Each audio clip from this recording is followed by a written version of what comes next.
pasadas la agrupación de Javier Milei, pero pues también está el tema económico, está el tema de una devaluación que iba avanzando poco a poco, y pues también está el tema de un escándalo, que si quieres vamos por partes. Pero bueno, Dani, después de estas elecciones que ocurrieron, se habló incluso de un gobierno que se tambaleaba, de exigencias de que o saliera Karina Milei, hubiera cambios en el gabinete, un Milei presuntamente diciendo se va Karina, me voy yo, un impasse y pues una tabla salvavidas que habría enviado el gobierno de Estados Unidos, ¿no? Un swap de $20 mil millones, pues para tratar de estabilizar un poco la economía para las elecciones de fines de este octubre, Dani. A grandes rasgos eso es lo que hemos visto en medios por acá. No sé si nos puedas comentar la situación al respecto, Dani. Bueno, siempre que hablamos me toca venir con malas noticias. Sí. Hoy tal vez rompamos ese patrón y vamos a ponerle un poco de esperanza. Yo sé que va a costar, porque todo lo que voy a mencionar les va a parecer nefasto, pero créanme que al final va a ser esperanzador. Podríamos hacer un recuento. Yo creo que la última vez que conversamos, corregime si me equivoco, hablamos de la estafa Libra, ¿puede ser? Así es. Bueno, un escándalo de corrupción donde el propio presidente, un día bien tarde, algunos me preguntan, Dani, ¿por qué haces tu programa tan tarde? Y yo les digo, el presidente deja de hacer estupideces a las 12 de la noche. ¿A qué hora quieren que haga el programa? Si el tipo está todo el día sin hacer nada, escribiendo tonterías y a la noche se pone hiperactivo y es donde se le manda las peores. Da entrevistas cada vez más tarde, tuitea estupideces cada vez más tarde y en ese caso, bueno, fue la recomendación para que la gente comprara una criptomoneda con la que perdieron todos los que ingresaron. Eso le pegó muy fuerte al gobierno, le costó mucho acomodarse, pero te diría que fueron pasando las semanas y de alguna manera fueron limpiando un poco la imagen, convenciendo a la gente de que no era tan grave. Había mucha expectativa por el tema de la causa, sobre todo en los Estados Unidos, donde este tipo de crímenes económicos se los toman bastante en serio. Pero bueno, sabemos que los tiempos judiciales no son los tiempos de la política. Como que se fue desinflando la cuestión. En una avanzada de crueldad tremenda, que bueno, los protagonistas de esta última etapa en la Argentina, a ver, esto me da vergüenza expresarlo, pero la verdad que es la manera más cruda y me parece más sincera de decirlo. Milei logró dejar demostrado que él podía congelar jubilaciones, quitarle los medicamentos a los adultos mayores y reprimirlos sistemáticamente en las marchas de todos los miércoles, porque todos los miércoles sale un puñado de jubilados a protestar justamente por esto, y que los podía gasear, golpearlos, apalearlos, llevárselos detenidos, y que la sociedad de alguna manera lo toleró. Claramente que hubo marchas, hubo muchísima presión. Bueno, el fotógrafo Pablo Grillo, cubriendo una de estas marchas, una de las más multitudinarias, le tiraron con un lanzagranadas en la cabeza y hoy por hoy sigue peleando por su vida. Resistencia hubo, el tema es que por cómo las encuestas iban reflejando la imagen de Javier Milei y por niveles de tolerancia que uno también podía medir en la calle con sus propios vecinos, Javier Milei logró demostrar que él podía vapulear un sector tan importante de la sociedad como los jubilados y dentro de todo tener la tolerancia de la gente, algo que me parece indignante y aberrante de solo decirlo.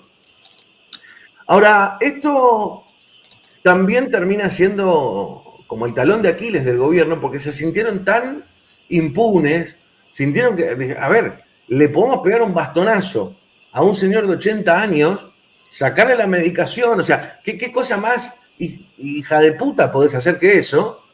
Y tenemos estos márgenes de tolerancia y listo, podemos hacer lo que queremos. Y el paso siguiente, entonces, mi estimado, fue meterse con los discapacitados, porque así funciona la cabeza de estos retorcidos de mierda. Entonces lo que hicieron fue, primero, establecer un mecanismo aleatorio para quitar pensiones por discapacidad, gente que le faltaba un brazo, que tenía reducida la visión o que estaban ciegos o paralíticos o la discapacidad que sea, y empezaron a recortar pensiones, armaron una especie de grupito operativo a los que incentivaban, incluso le daban premios y beneficios para dar de baja las pensiones de los discapacitados. Se habían puesto como objetivo de productividad, porque ellos vienen del mundo empresarial, de dar de baja 1.000 discapacitados por día, pero no solamente contentos con esto que les estoy contando, montaron un esquema de recaudación donde con todas las compras de insumos y medicamentos que hacían para el sector de discapacidad, se quedaban con un 8%, que el 3% iba para la hermana de Javier Milei, Karina Milei, y esto nos lo enteramos por unos audios que se filtran del propio Spagnuolo. Spagnuolo era abogado de Javier Milei y el director de la Agencia de Discapacidad, que le contaba el modus operandi, la operatoria, a una persona que todavía no terminamos de tener bien en claro quién es, pero en los audios él le iba contando todo esto y cómo Karina se quedaba con un porcentaje, cómo la familia Menem, que son parientes del expresidente Menem, el de los 90, que están en el gobierno de Javier Milei, y esto generó un escándalo tremendo. Finalmente hubo como un cimbronazo fuerte. Yo creo que quedó patente para mucha gente que incluso quería fingir demencia, de que estos tipos son unos psicópatas y que son una porquería de personas a nivel humano, más allá de lo ideológico, y ahí se da la gran derrota de Javier Milei en la provincia de Buenos Aires por 15 puntos, algo que ningún encuestador había podido proyectar en la previa. Sí, las encuestadoras son igual en México que en Argentina y en Estados Unidos, ¿no? Dicen que van ganando la derecha y cuando es la hora de la votación fallan por 30 puntos. Adelante, Rita, si quieres. Xochitl no abandonaba la esperanza hasta... Sí, bueno. Es Massive Caller de Argentina. Sí. Es llamada masiva. Nada más le pusieron llamada masiva ya. Rafa, no sé si le quieras comentar algo, preguntar algo a Dani. Claro que sí, mi estimado Dani. Pues hay cosas muy interesantes que comentar sobre lo que está pasando en tu país, a todos nuestros hermanas y hermanos argentinas y argentinos. Y es preocupante. Miren, voy a dar unas cifras. Se estima que el cierre de este año de 2025, la inflación en Argentina supere el 28%. También hay una preocupación por el Producto Interno Bruto, donde viene una caída del 0.1%. Cabe señalar que las cifras oficiales contra los proyectados del INDEC reportó la pobreza del 31.6% en el primer trimestre de 2025 y que además UNICEF estimó 47.8% de niñas y niños que vivirá en una situación de pobreza monetaria y un semestre de 2025 con el 9.6% de pobreza extrema. Esto ahondado a lo que ahorita nos comentabas, mi estimado Dani, que vemos una crisis política, una crisis social, una crisis económica, y que si bien vemos cómo los medios hegemónicos en tu país, cómo hay un cerco mediático, ahorita mencionaba sobre el tema de Gaza, de Palestina, de que pues allá no se habla nada, aquí en México también, aquí en México los medios hegemónicos no dicen ni pío de lo que está pasando en realidad en Gaza, pero en su situación social, política, económica, creo que si viene de unos golpes muy fuertes a la sociedad, a un rubro muy importante sobre las personas adultas mayores, bajándole las pensiones, quitándole los medicamentos y que se sienten empoderados como para dar ese batazo, como bien tú lo mencionas, hay un despertar. Y yo he visto varios comunicadores en Argentina, incluyéndote, que pues ven que empieza a dar un giro a Argentina en una posible revolución de las conciencias y que esperemos a su vez pues no se pueda reelegir Javier Milei. Pero ¿quién viene? Esa es mi pregunta, mi estimado Dani. ¿Qué espera el pueblo argentino con la llegada de alguien que pueda realmente dar ese giro de 180 grados para que las cosas cambien en tu país? A ver, me gustaría comentar algo con respecto a las cifras que estaba planteando, que a mí me parece buenísimo que para que tome nota todo el mundo sobre estos mecanismos, que no es algo tan original, pero sí yo por lo menos dentro de lo que conozco nunca he visto algo que se haya hecho con tanta obscenidad y también con tanta picardía que hay que también reconocerle que a veces la tienen. Justo comenzamos hablando de que uno para saber dónde está siempre es necesario poder comparar para saber dónde está ubicado. Y en la Argentina lo que hizo Javier Milei fue comenzar su gobierno llevando un balde o una cubeta con agua, tiró todo eso arriba de la consola y se rompieron todos los instrumentos. Y sobre todo todos los instrumentos de medición. Entonces, los números y las cifras se han vuelto algo tan relativo, tan antojadizo. Me río muchísimo, ¿vieron la herramienta esta Grok que tiene X? Que en todos los tweets hay alguien que le pregunta, sea de la idea que sea, Grok, ¿esto es cierto? Grok, ¿esto es así o no es así? Bueno, en Argentina, o sea, hay más tweets de Grok que de usuarios, porque todo es preguntarle al bicho porque es tan demencial lo que han hecho con los instrumentos de medición y lo que han distorsionado el sentido común, que el debate se ha vuelto una cosa realmente de psicópatas. Vamos a poner algunas mediciones. Vos decías de UNICEF. Bueno, UNICEF hace una cosa de 3 meses, publica un artículo y dice que Javier Milei había sacado a, creo que 4 millones de niños de la pobreza. Entonces, cuando nos levantamos, me acuerdo patente que ese día me manda un mensaje a mi hermano y me dice, Daniel, ¿viste esto? ¿Vos podés chequear si esto es real?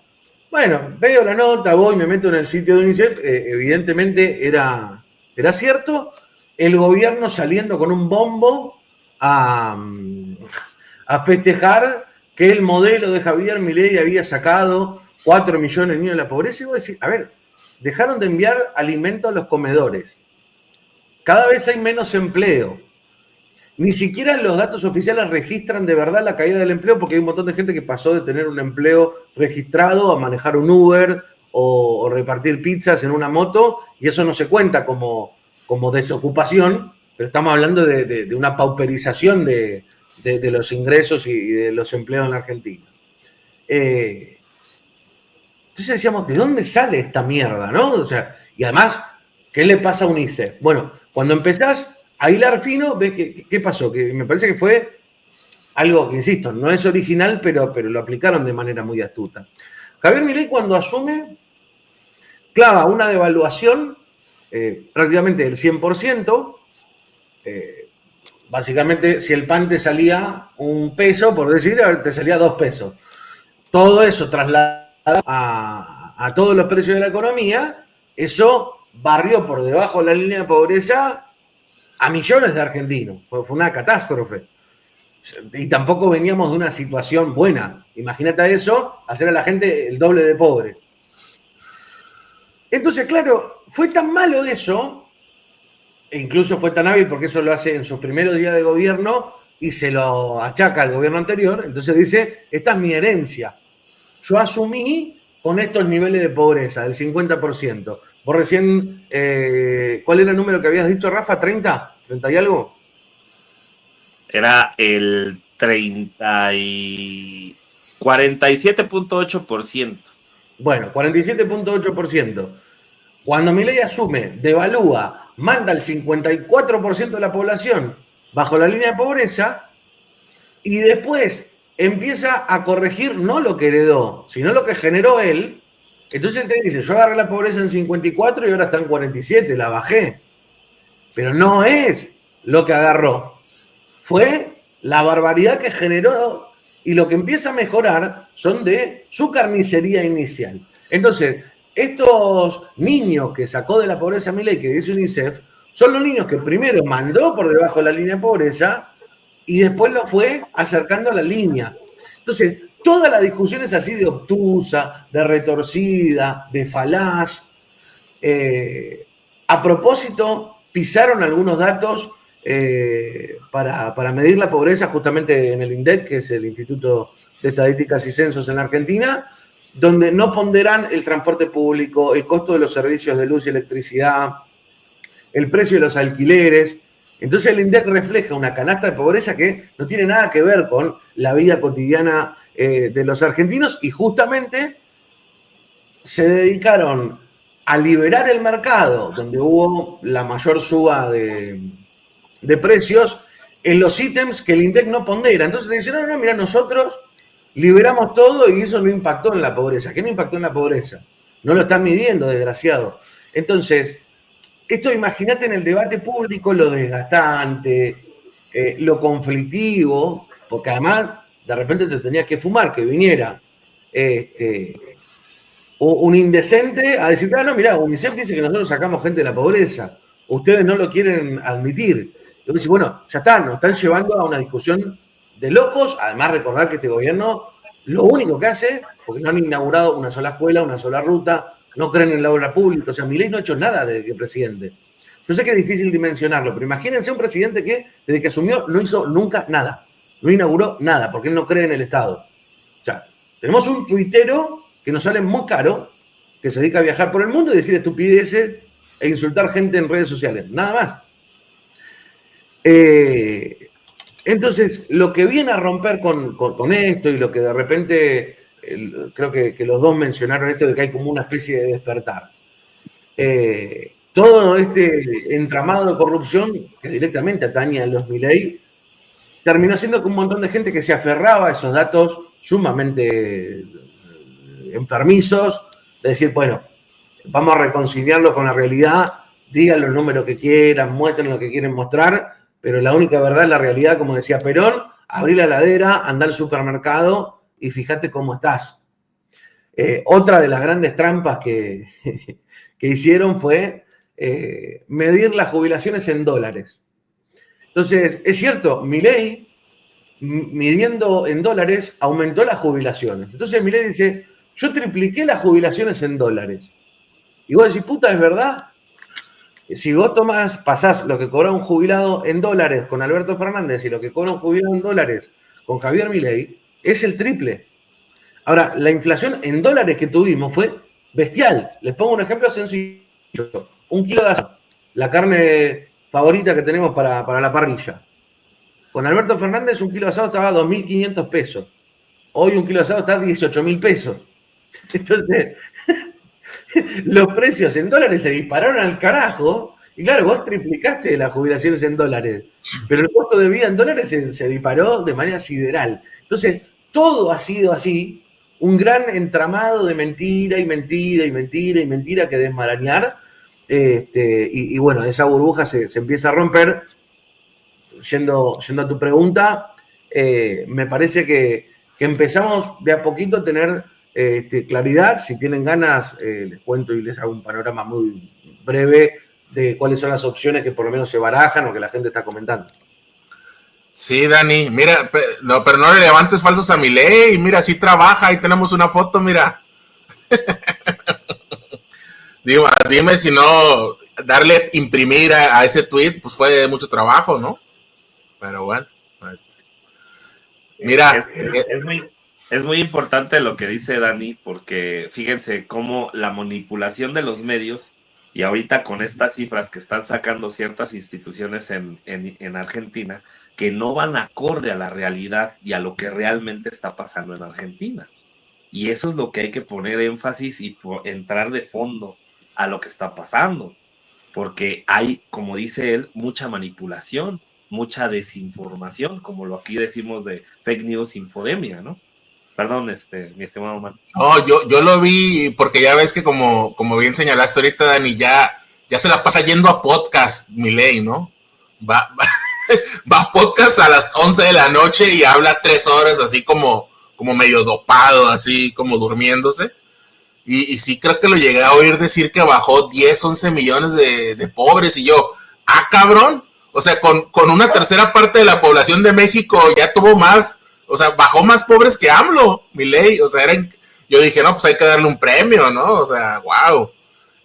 sí lo notamos muy desconectado de la realidad. Pero eso fue desde el inicio, ¿no? Desde el inicio. Bueno, me reía porque en un programa oficialista que hablan bien del gobierno, sí, un conductor agarra y dice, ahora, algo acá no está funcionando, porque si sacamos 12 millones de personas de la pobreza, no podemos perder la elección por 15 puntos. O hubo fraude o no sacamos 12. O sea, el tipo es como que decía, no lo podías creer, ¿viste? De que no funcionaba. Se estaba dando cuenta del 95%, ¿no? De las cosas. Le faltó poquito para darse 100%, pero bueno. Oye, Dani, pues si nos puedes comentar a grandes rasgos aquí como para que la gente en México, como dices tú, un panorama general y por qué fue tan importante esta elección de hace unas semanas, ¿no? Porque, como bien dices tú, esperaban de menos una victoria apretada, pero pues el peronismo se agrupó, se reagrupó y pues sí fue una victoria contundente, Dani. No, bueno, la verdad que fue una jornada de recuperar la esperanza y la salud mental, sobre todo. Vos sabés que nuestro programa se llama El Manicomio Argentino, que al principio empezó como un juego, pero de verdad, o sea, ya el nivel de debate se había vuelto sumamente cínico, extraviado, y esta elección ha encauzado muchísimo el rumbo.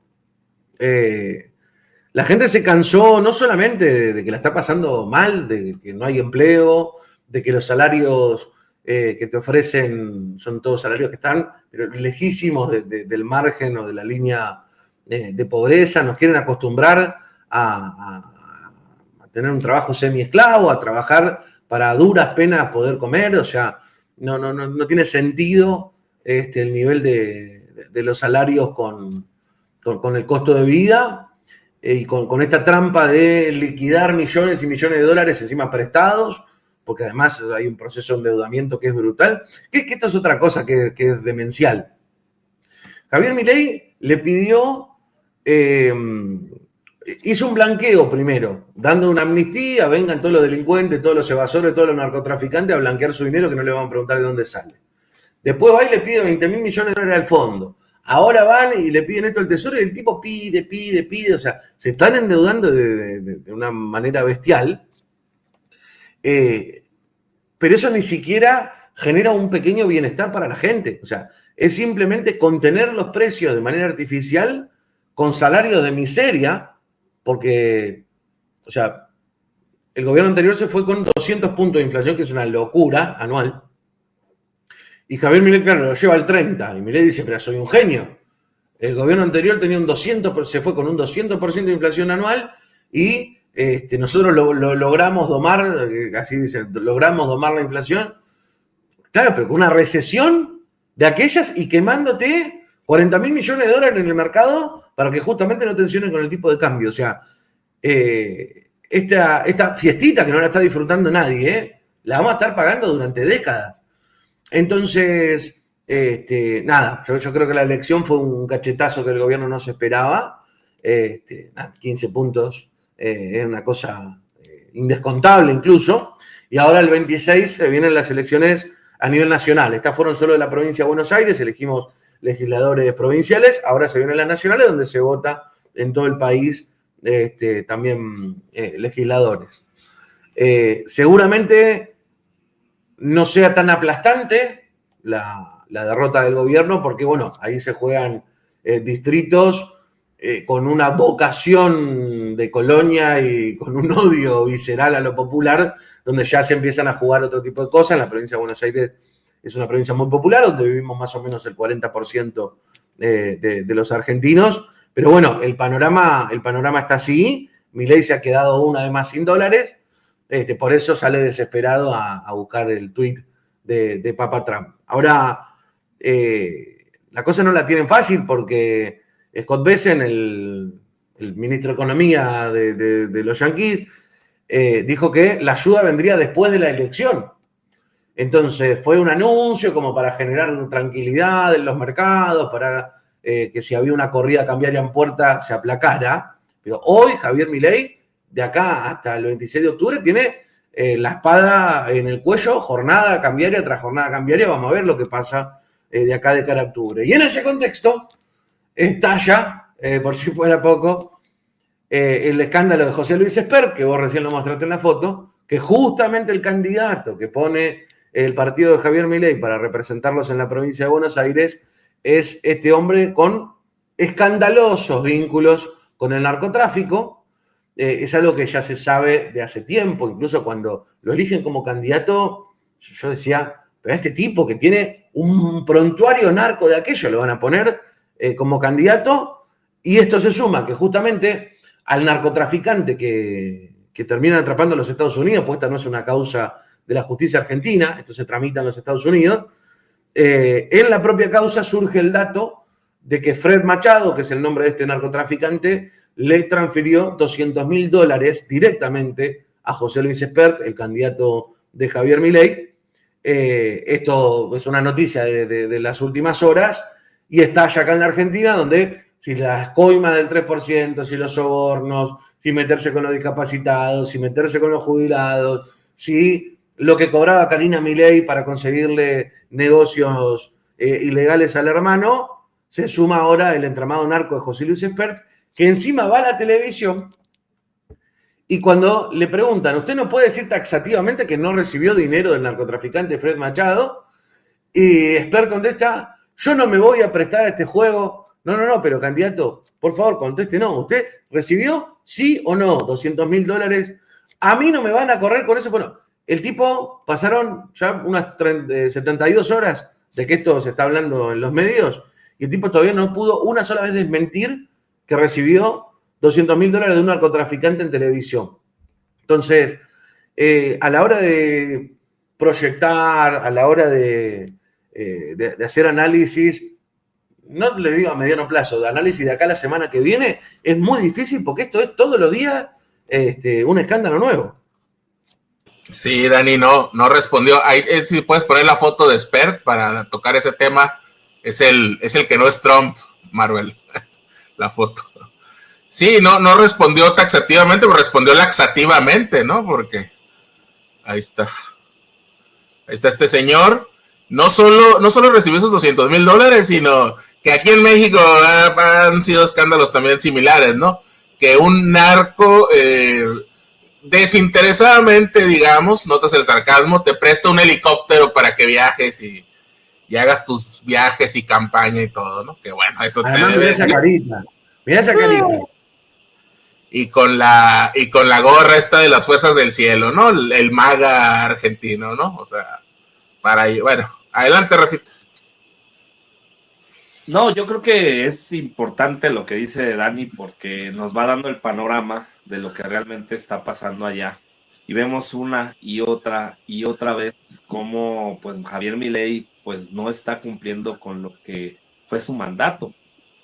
A mí la verdad sí es esperanzado pues, ver cómo la gente ya se está dando cuenta.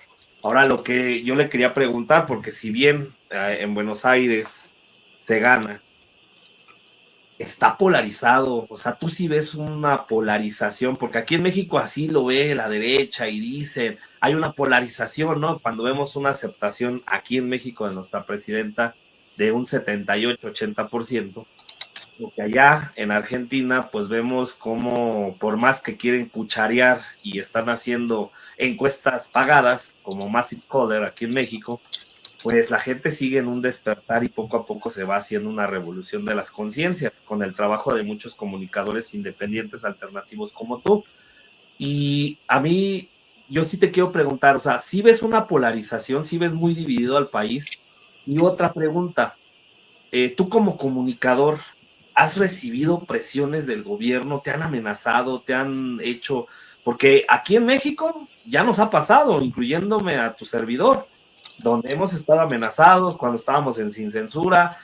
Ahorita vemos a otros compañeros como Jorge Armando Rocha, entre otros personajes que están siendo amenazados por la oposición en particular. ¿Tú has recibido amenazas del gobierno de Milei por tu crítica, por tu trabajo periodístico? A ver, no, así directamente, o que a mí me conste que sea un organismo público o funcionarios, no. Sí, lo que ellos tienen es un entramado digital donde los fondos reservados para los servicios de inteligencia, lo han puesto todo en redes sociales, en armar un ejército de... con la muñeca pepona, Dani. Con la muñeca pepona, con el gordo Dani, con todos esos personajes. Y sí, qué sé yo sí te muestro mi Instagram y los mensajes, sí, o sea, que te van a descuartizar y que te van a hacer esto y te van a hacer el otro, pero siempre no dejan de ser alguien con una fotito que se llama Roberto X, que seguramente muchos de esos son trastornados que se dejan llevar por todo este clima de violencia que baja del Estado, y seguramente muchos otros son también parte de este grupito de choque que armó el gobierno con dinero público. Sí hubo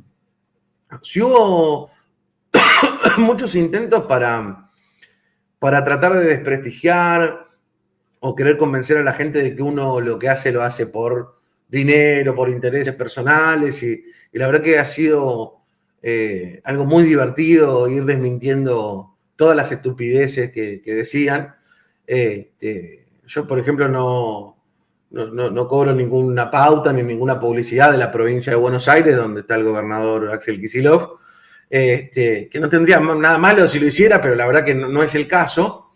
Y sé que me mandaron a averiguar y a revisar a ver de qué manera yo era beneficiado por la provincia de Buenos Aires, y nada, no encontraron nada. Entonces, ya de última decían que cuando algún usuario daba un superchat era con dinero público. Yo me cagaba de risa de decir, o sea, mirá lo que es no terminar encontrando absolutamente nada.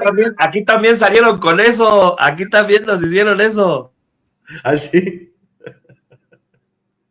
Bueno, imagínate que lo que es rascar el fondo de olla, pero no, en ese sentido, por lo menos no, sí hubo casos de periodistas, músicos, artistas, a los que han sometido a una presión que yo te diría coordinada, donde le mandaban bots las 24 horas del día a joderlas a esas personas, a su familia, todo eso. La verdad que por suerte no ha sido el caso. El asedio habitual de estos odiadores.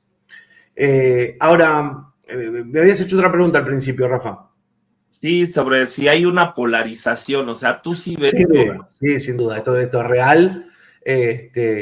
La polarización, a ver, para que se den una idea, lo podemos comentar. Cristina Fernández de Kirchner gana con el 54% de los votos en primera vuelta en el año 2011. 4 años después, recordemos que las presidencias duran 4 años en la Argentina. 4 años después, hay balotaje, porque acá tenemos segunda vuelta, donde el peronismo se impone, pero no logra esos 10 puntos de diferencia o ganar con arriba del 50%, se va a segunda vuelta y Mauricio Macri gana ese balotaje con el 51%. Fíjate, Cristina 54 en primera vuelta. Macri termina imponiéndose en un balotaje, pero con el 51%. 4 años después viene Alberto Fernández y gana por una muy buena diferencia, que se termina recortando, pero bueno, fue importante la victoria de Alberto. Y 4 años después se impone Javier Milei también en un balotaje. Entonces vos fíjate que es difícil pensar que los que votaban a Cristina en el 2011 eran de ultraizquierda, como te quieren convencer acá, y se volvieron neoliberales 4 años después, y 4 años después se volvieron progresistas, y 4 años después se volvieron fascistas. No funciona de esa manera. Claramente hay una fluctuación donde obviamente hay núcleos duros, y sobre todo una porción en el medio que va probando, y cuando siente que no le cumplen suele pegar estos saltos grandes, y bueno, obviamente con la cancha inclinada y con toda la cloaca mediática llenándole la cabeza de porquería a las personas. Si vamos a ver los indicadores socioeconómicos que dejó Cristina en el año 2015, es imposible perder esa elección, pero bueno, se jugaron todo en pleno, con todo el lobby sionista, con todo el Partido Demócrata en su momento, Hillary y Obama comandando la campaña de Mauricio Macri, y con todo el dinero que pusieron, incluso Cambridge Analytica y toda la manipulación de Facebook, que después terminó llevando a Zuckerberg a tener que declarar ante un tribunal. Todo eso se experimentó en la Argentina del 2015, donde con todo lo que tiraron terminaron ganando esa elección por un puntito. Entonces sí, claramente la polarización es terrible, y sobre todo un fenómeno que le dedicamos mucho tiempo en nuestro programa, es ver a las víctimas, donde más el gobierno descarga su crueldad, militando su propia perdición, su propia destrucción, como han convencido a mucha gente de que son un gasto, de que tienen que vivir para la mierda, para dejar de hacerle daño al país, que es una de las caras más tristes. Oye, Dani, ya para ir cerrando, hubo un caso muy triste hace unos días de un triple feminicidio